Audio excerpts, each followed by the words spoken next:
Read something today, folks, that really saddened me about somebody that I really admire. I'd say really loved, really, although she's not been with us for many a year. That there Karen Carpenter, one half of the Carpenters. Yeah, I was reading something in the paper. Not read the article, just the headlines. I've been too busy today. I'm just looking through the papers, see if there's anything to discuss on here. We all know she died many years ago now through anorexia. Oh, shocking illness, that. Shocking illness.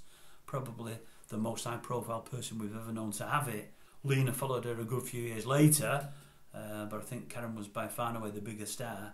Certainly the bigger and better voice. Just a wonderful, wonderful singer. As I say, died tragically many, many years ago now. What a sad loss of music she was. Yeah, and it was on about her mother there and her growing up, and it was saying, I wrote it down in case I forgot it, in case I get it wrong.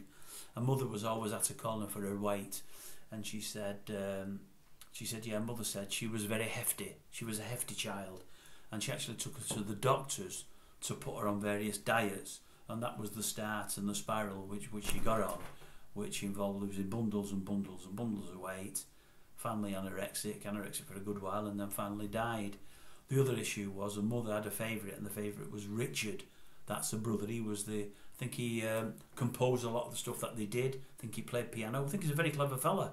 Heard him 2 or 3 years ago on the radio there on that there Steve Wright show. Come across as a great fella, and no doubt very, very, very talented. Possibly in some respects more so than Karen Carpenter. But when you look at the great musicians and great singers and great everything else in music over the years, it's Karen will no doubt think about rather than Richard Carpenter. But yeah, the mother had a massive favourite in Richard, and Karen wasn't as well thought of, which is a shame. So she probably always wanted to change and was happy to be moulded into a shape that she thought her mother would like. And that shape was skeletal in the end, which is a great, great shame. But what a wonderful voice. I mean, she can sing 8 or 10 songs. You could lie there to 8 or 10 songs with the eyes closed and you just take you into a different world.